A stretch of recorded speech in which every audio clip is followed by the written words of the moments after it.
পরিচালনার ক্ষেত্রে সমস্ত কিছু বহাল আছে। এগুলো কেন করতে হচ্ছে, কাকে সন্তুষ্ট করার জন্য করা হচ্ছে, কি উদ্দেশ্যে করার জন্য এগুলো করা হচ্ছে?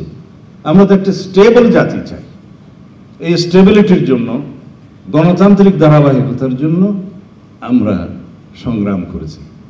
ভোটাধিকার প্রয়োগের জন্য আমরা রক্ত দিয়েছি, আমাদের সন্তানরা শহীদ হয়েছে, গণ অভ্যুত্থান হয়েছে, ছাত্র গণ অভ্যুত্থান হয়েছে। প্রধান উপদেষ্টা তার ভাষণে বলেছেন যে ছাত্র গণ অভ্যুত্থানের মধ্য দিয়ে যে আকাঙ্ক্ষা প্রকাশিত হয়েছে, সেই আকাঙ্ক্ষার বহিঃপ্রকাশ হচ্ছে এই অন্তর্বর্তীকালীন সরকার মানি। এবং ছাত্র গণ অভ্যুত্থানের মধ্য দিয়ে কি সাংবিধানিক ধারাবাহিকতা ক্ষুণ্ণ হয়েছে? হয়নি। আর্টিকেল 106 অনুসারে সাংবিধানিক ধারাবাহিকতার মধ্য দিয়ে প্রধান উপদেষ্টা এবং উপদেষ্টা মণ্ডলী শপথ নিয়েছেন।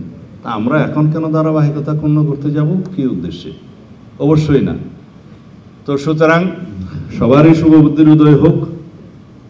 আমার মনে করি যারা এগুলো চিন্তা করছেন, বিবেচনা করছেন, বিশেষজ্ঞরা আলাপ আলোচনা করছেন, বুদ্ধি পরামর্শ দিচ্ছেন, আপনারা সবাই গণতান্ত্রিক এবং সাংবিধানিক ধারায় চিন্তা করবেন। এই জাতিকে অতি শিগগির একটি নির্বাচনের মধ্য দিয়ে রাজনৈতিক সরকার প্রতিষ্ঠা করতে হবে। কনস্টিটিউশনাল সংসদীয় একটি সরকার প্রতিষ্ঠা করতে হবে, যার মধ্য দিয়ে এই জাতির শহীদের আকাঙ্ক্ষার প্রত্যাশার সব কিছু পূরণ করতে হবে। সেই লক্ষ্যে আমরা এগিয়ে যাই। ইনশাআল্লাহ আগামী 2026-এর ফেব্রুয়ারির প্রথমার্ধে, রমজান শুরু হওয়ার সপ্তাহখানেক আগে অথবা তারও আগে বাংলাদেশে জাতীয় সংসদ নির্বাচন অনুষ্ঠান হবে। এর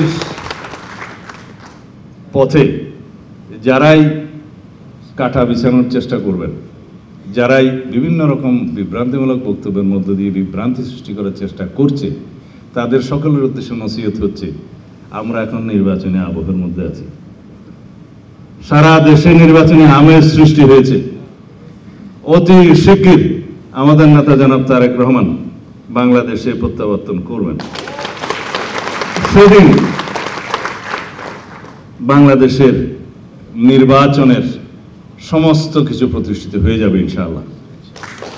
আমি বলছি না নির্বাচন হয়ে যাবে, তবে আমরা বিএনপির পক্ষ থেকে সেই দিনেই নির্বাচনের অর্ধেক কার্য ইনশাআল্লাহ সমাপ্ত করতে পারব।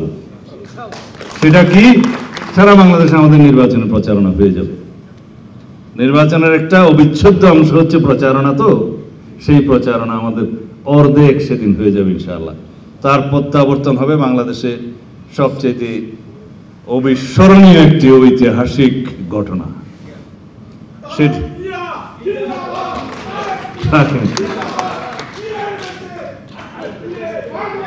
জনাব তারেক রহমান তার মেধা, যোগ্যতা, শ্রম এবং নেতৃত্ব দিয়ে তিনি বাংলাদেশের সর্বোচ্চ নেতৃত্বে প্রতিষ্ঠিত হয়েছেন।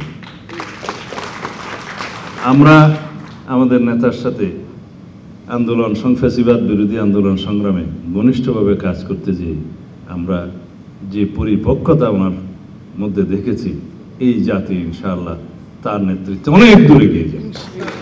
সেই দিনের প্রত্যাশায়